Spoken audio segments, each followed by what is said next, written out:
Thanks for watching. Don't forget to like, comment, share and subscribe to Mufti Tariq Masood, famous scholar. کل گردوں کے ایک specialist آئے تھے یہاں پہ انڈس ہاسپٹل میں، کڈنی کے سرجن ہیں، اسپیشلسٹ ہیں. تو میرے پاس جب کوئی ایسا بندہ آتا ہے تو میری عادت ہے کہ میں اس کے شعبے سے متعلق معلومات لیتا ہوں. تو میں نے ان سے کافی دیر بٹھایا، کافی دیر گپ شپ ہوئی. تو میں نے انہوں نے اپنے مطلب کی چیزیں ہم سے پوچھی، ہم نے ان کے مطلب کی جو نالج ہے تو وہ میں آپ کے ساتھ بھی شیئر کر دیتا ہوں. فائدہ ہے نا، گردے تو اچھا ہی رہے تو اچھا ہی ہے نا. کیا خیال ہے بھائی؟ گردے تو سب کو اللہ نے دیے ہیں، کوئی دنیا میں گردے لیس آدمی تو آج تک میں نے دیکھا نہیں ہے. تو جو بھائی جن کے گردے نہیں ہیں وہ جا سکتے ہیں، جو گردے والے ہیں وہ بیٹھ کے تھوڑی سی بات اور سن لیں، فائدہ ہوگا ان کو، کیونکہ یہ گردے اسی طرح کام کرتے رہیں. تو انہوں نے ڈاکٹر نے بتایا کہ گردے خراب ہونے کی ایک بڑی نشہ تو ہے سگریٹ وگریٹ، کولڈ ڈرنک اور نشہ، یہ تو سب مانتے ہیں جانتے ہیں کہ کولڈ ڈرنک گردوں کا بیڑا غرق کرتی ہے، سگریٹ نقصان پہنچاتی ہے، نشے کی جتنی چیزیں ہیں، گٹکے مٹکے. لیکن ایک بہت اہم چیز یہ بھی ہے کہ جو وائٹامنس کی گولیاں ہیں نا، آج کل ہر آدمی کچھ نہ کچھ کھا رہا ہے، دیسی چیزیں لوگوں نے چھوڑ دی. میں بھی حیدرآباد میں ایک حکیم صاحب سے میری ملاقات ہوئی کچھ دن پہلے، میرا حیدرآباد جانا ہوا. وہ حکیم صاحب میرے عقیدت مندوں میں سے تھے، میرے بیانات سنتے تھے. پہلے وہ مجھ سے کراچی ملنے آ بھی چکے ہیں.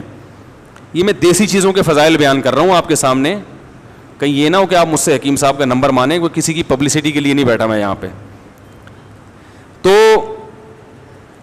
میں نے جتنے حکیم دیکھے ہیں نا ماشاءاللہ، بڑی عمروں کے اور صحت مند دیکھے ہیں. کچھ ہے، کیا خیال ہے بھائی؟ کچھ مسئلہ ہے ٹھیک ہے نا. تو وہ بھی ایسے ہی 71 سال کے، اور کوئی بیماری نہیں ان کو، 71 ایئرز اولڈ، کوئی نہ بلڈ پریشر، نہ بی پی، نہ دل کی کوئی بیماری. بیگم کا انتقال ہو گیا تو میرے پاس آئے تھے کہ رشتہ بتا دیں کوئی. میں نے کہا بھائی میں شادیاں نہیں کراتا. میں نے کہا ابھی 71 سال میں آپ کو کیا ضرورت ہے؟ کہہ رہے نہیں بھائی ہم ضرورت ہے ٹھیک ہے. تو کوئی پیسہ اللہ نے بہت دیا تو کہہ رہے ہیں کوئی رشتہ بتا دیں، کوئی بیوہ ہو، طلاق یافتہ ہو، اللہ نے کا دیا مال بہت ہے، پیسہ بھی ہے، عزت بھی ہے. تو میں نے کہا بھائی میں تو وہ نمبر دے دیتا ہوں رفیع بھائی کا. تو وہ چونکہ بڑے حکیم تھے تو میں نے ان سے حکمت کے بارے میں کافی معلومات لینا شروع کی. ان کے پردادا نے ایک انگریز کا علاج کیا، انگریز کے دور حکومت میں، پردادا یا دادا. وہ انگریز بیمار تھا اور تمام ڈاکٹر اس انگریز کو جواب دے چکے تھے. ویسے تو یہ گورے حکیموں کو بالکل نہیں مانتے، ابے حکیم ایسے، ابے حکیم 2 نمبر، ابے ایسا ویسا ہی. لیکن مرتا کیا نہ کرتا، جب سب سے مایوس ہو گیا تو قبلہ حکیم کے پاس آ گیا، وہ انڈیا میں، ہندوستان میں. انہوں نے اس کا علاج کر دیا، ان کے دادا یا پردادا نے. وہ بندہ ٹھیک ہو گیا. تو اس گورے نے، آفیسر تھا وہ مرتے مرتے اللہ نے اس کو زندگی دی. تو اس نے کہا بھائی بتائیں کیا چاہیے آپ کو، کتنے پیسے چاہیے، پراپرٹی چاہیے تو میں پراپرٹی دینے کے لیے تیار ہوں، کیا چاہیے. تو یہ بڑے عقل مند تھے، قبلہ حکیم، کو بادام وادام کھاتے ہوں گے. انہوں نے کہا بھائی ایک سرٹیفکیٹ بنا دو، اس پہ اپنی اسٹیمپ لگا دو کہ میں نے تمہارا علاج کیا ہے جبکہ تم لا علاج تھے. یہ سرٹیفکیٹ میری اولادوں میں چلے گا. یہ ایک حکمت کی دلیل ہوگی. کس کے ہاتھوں سے لکھی ہوئی؟ گورے کے، انگریز کے ٹھیک ہے نا. کہ بھائی حکیم بھی اتنے خالی، بولو نا کیا ہو گیا، اتنے خالی نہیں ہوتے جتنا ان کو سمجھا جاتا ہے. تو ایک سرٹیفکیٹ، ایک اسٹیمپ، تو وہ ابھی تک ان کی نسلوں میں چلا آ رہا ہے، اس گورے کے ہاتھ سے لکھی ہوئی تحریر اور اس کی اسٹیمپ. وہ آفیسر تھا. تو یہ حکیموں کی صحتیں اتنی اچھی کیوں ہوتی ہیں؟ اس لیے کہ تمام دوائیں بچوں کی پہنچ سے دور رکھتے ہیں اور خود بھی ان کی پہنچ سے دور رہتے ہو. دوا کا اصول ہے شدید ترین ضرورت کے بغیر استعمال نہ کی جائے. آج ذرا آئرن کی تھوڑی سی کمی، آئرن کے کیپسول پھانکنا شروع کر دیے. فلاں چیز کی کمی، فلاں کے کیپسول. ابے بھائی آئرن کی کمی ہے تو سیب کھا لے، پالک کھا لے. اللہ کے بندے، پالک سے تو ویسے پتری ہوتی ہے، سیب کھا لے. لائف اسٹائل کو تمیز سے ٹھیک کر لے، تو جلدی سو لے، صبح جلدی اٹھ لے، ایکسرسائز کر لے، اندر کا سسٹم صحیح ہوگا تو آئرن کی کمی، کسی میں کیلشیم کی کمی تو کیلشیم کی گولیاں پھانکنا شروع کر رہا ہے وہ. جب آپ کے اندر کا سسٹم ٹھیک نہیں ہوتا تو کسی نہ کسی چیز کی کمی ہوتی ہے. جب اندر کا صحیح ہوتا ہے نا آدمی تو جو کھائے گا ساری چیزیں پوری ہوں گی اس سے. یہ جو گندم کی روٹی ہے اس میں اللہ نے دنیا کی ہر چیز ڈال دی ہے.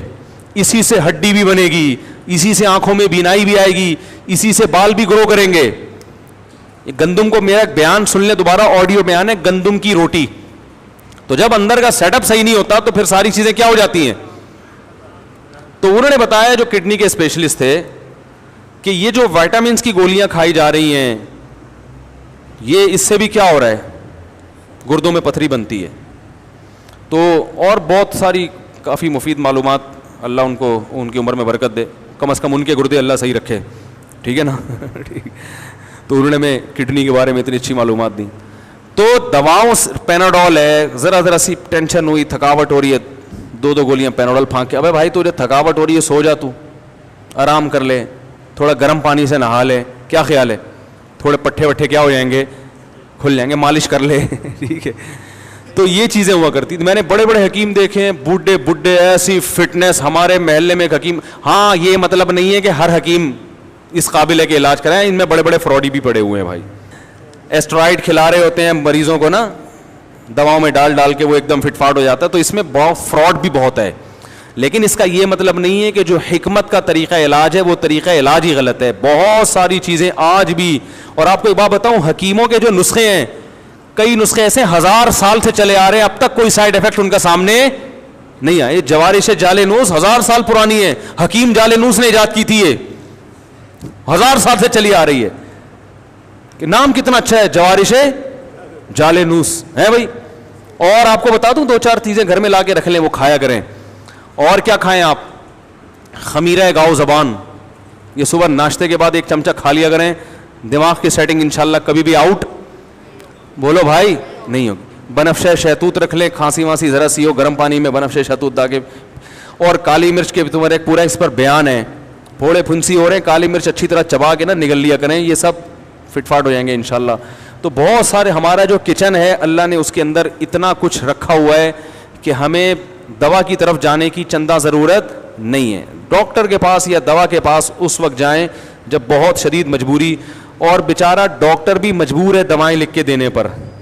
ڈاکٹر یہ کہتے ہیں کہ ان کمبختوں کو دوا لکھ کے نہ دو تو یہ سمجھتے ہیں کہ ہمارا علاج ہو ہی نہیں رہا ہے, وہ دوبارہ ڈاکٹر کے پاس آتے ہی نہیں ہیں. اور جتنے بھر کے کیپسول لکھ کے دے گا نا, لوگ سمجھتے ہیں یہ ہے بہترین ڈاکٹر. سمجھ رہے ہو؟ تو ڈاکٹر بھی کیا ہے, بولو نا.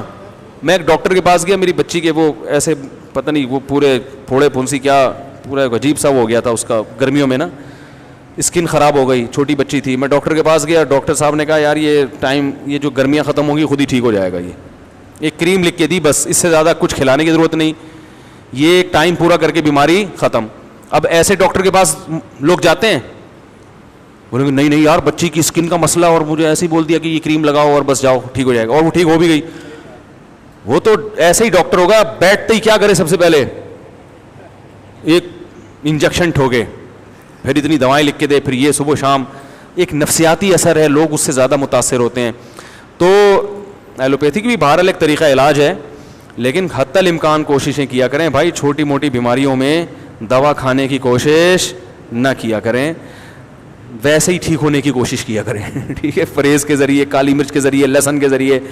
اب لہسن ہے وہ کولیسٹرول کو ختم کرتا ہے باڈی سے, تو پہلے سے ہی کولیسٹرول کو ختم کرنے کے لیے لہسن کھانا شروع کر دیں, بجائے اس کے کہ بعد میں اتنا بڑھ جائے کہ آپ کو پھر ہاسپٹل میں ایڈمٹ ہونا پڑے, پھر آپ کو بھاری بھرکم ٹیکے لگیں. تو بہتر نہیں ہے کہ ایک عمر کے بعد صبح آپ نے ناشتے کے بعد ایک لہسن پھانک لیا, تو سیٹنگ تھوڑی سی انشاءاللہ صحیح رہے گی. بلکہ ناشتہ اتنا ہلکا کیا کہ کولیسٹرول پیدا ہی نہ ہونے دیں. کیا خیال ہے بھائی؟ نہیں آ رہی تو رہنے دیں, ایسے ہی ٹھیک ہے بھائی. تو یہ گردے کی جو بیماری ہے نا, یہ اس سے بڑا گہرا تعلق ہے گولیوں سے اور سگریٹ اور یہ کولڈ ڈرنک وغیرہ, ان چیزوں سے.